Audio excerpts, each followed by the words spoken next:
दोस्तों, एक बार फिर आपका स्वागत है मेरे चैनल में। आज मैं आपको बताने जा रहा हूँ class 10th CBSE and MP state board से रिलेटेड लास्ट टॉपिक। एक छोटा सा टॉपिक हमारा बच गया था, chemical equation, chemical reaction, balance करना।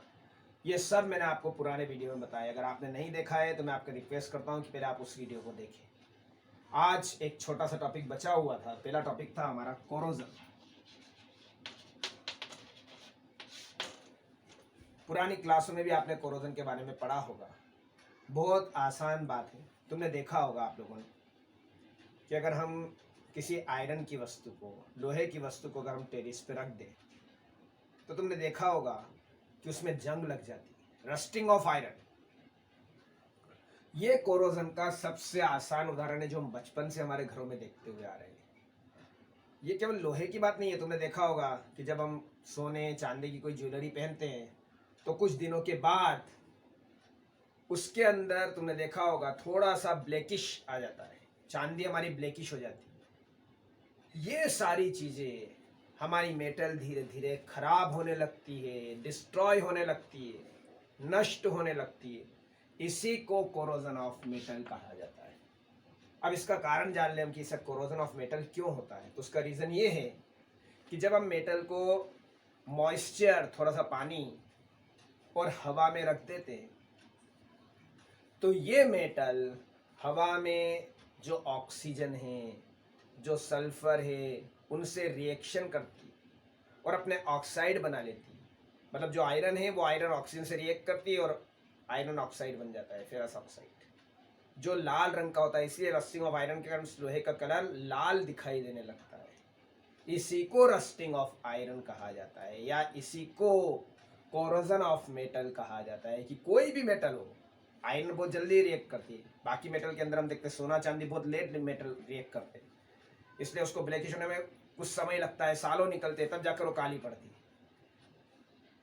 आयरन कुछ दिनों में ही लाल हो जाती है, रस्टिंग ऑफ आयरन। तो अगर हम कोरोजन की बात करें तो कोरोजन का मतलब ये है कि जब मेटल को हवा में और पानी में छोड़ दिया जाता है, हवा में रख दिया जाता है सरफेस पर, तो उसकी सरफेस, जो अपर सरफेस है, वो ऑक्सीजन से रिएक्ट कर कर मेटल ऑक्साइड बनाती है और धीरे धीरे हमारी मेटल खत्म हो जाती है, नष्ट हो जाती है, डिस्ट्रॉय हो जाती है। और इसी को हम कोरोजन ऑफ मेटल कहते हैं। अब कोरोजन ऑफ मेटल से बचने का तरीका, आज हमारे पास बहुत सारे ऐसे तरीके हैं जिससे हम कोरोजन को रोक सकते हैं या कम कर सकते हैं।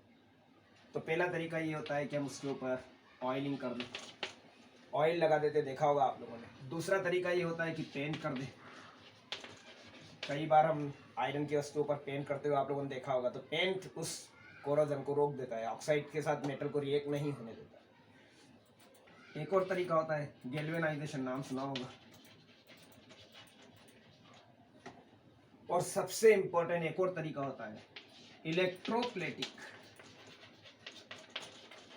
देखना, इलेक्ट्रोप्लेटिंग किसे कहा जाता है कि एक जो मेटल है, जो बहुत ज्यादा रिएक्टिव मेटल है, उस पर कम रिएक्टिव मेटल की एक परत चढ़ा दी जाती है। इसको इलेक्ट्रोप्लेटिंग कहा जाता है। पुराने ज़माने में जो तांबे के बर्तन होते थे उस पर कलाई कर दी जाती थी। तो वहाँ वही होता था कि जो कॉपर है, जो बहुत ज़्यादा है, क्लोराइड मेटल है, बहुत जल्दी खराब होती है, उस पर निकल की एक परत चढ़ा दी जाती है। एक और तरीका होता है इससे बचने का, वो होता है एलॉय बना देना। एलॉय क्या होता है इसके बारे में हम सेकंड चैप्टर में पढ़ेंगे।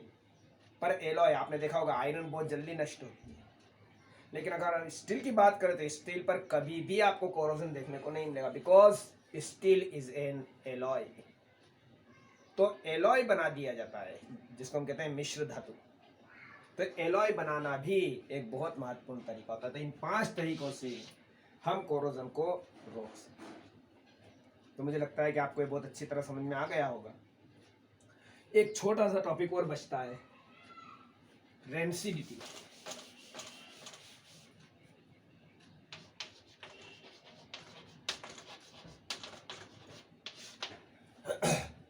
आप लोगों ने देखा होगा कि हमारे घरों में हम बहुत सारी ऐसी चीज़ें यूज़ करते हैं जो तेल, ऑयली सब्सटेंस होते हैं, जिस पर तेल होता है।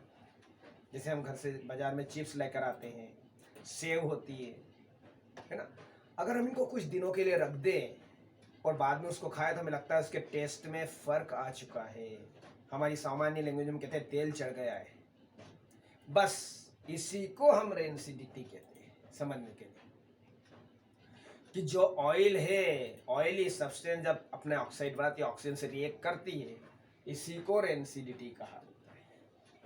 मतलब जितनी भी ऑयली सब्सटेंस है अगर उसको ऑक्सीजन के साथ रिएक्ट हो जाएगी तो उसका टेस्ट बदल जाता है, और इसी तरह ऑयली सब्सटेंस का टेस्ट बदलना, इसको हम रेंसिडिटी कहते हैं। रेंसिडिटी रोकने का सबसे अच्छा तरीका ये होता है कि आप लोगों ने देखा होगा चिप्स होते हैं कई समय तक पड़े रहते हैं लेकिन उसमें कभी भी आपको टेस्ट बदला हुआ नहीं दिखेगा। उसका रीज़न ये होता है कि जब चिप्स के पैकेट तैयार किए जाते हैं तो उस पैकेट के अंदर नाइट्रोजन गैस भर दी जाती है। अगर हम नाइट्रोजन से उसको वॉश करेंगे या नाइट्रोजन गैस से उसकी रिएक्ट करवाएंगे तो वो रेंसिडिटी को रोक देगा, ऑक्सीजन से रिएक्ट नहीं होने देगा। तो इसको रेंसिडिटी कहते हैं। मतलब मुझे लगता है कि आपको दोनों चीज़ बहुत आसानी से समझ में आ गई होगी, corrosion of metal and rancidity. ये दो बहुत छोटे टॉपिक है पर बहुत महत्वपूर्ण टॉपिक है CBSE and MP state board के नज़रिए से। इसके बारे में क्वेश्चंस भी पूछे जाते हैं। अगर आपको मेरा वीडियो पसंद आया हो तो लाइक करें, सब्सक्राइब ज़रूर करें ताकि मेरे जितने भी वीडियो पब्लिश्ड होंगे वो आपको आसानी से उसके नोटिफिकेशन मिलते रहे। Thank you very much.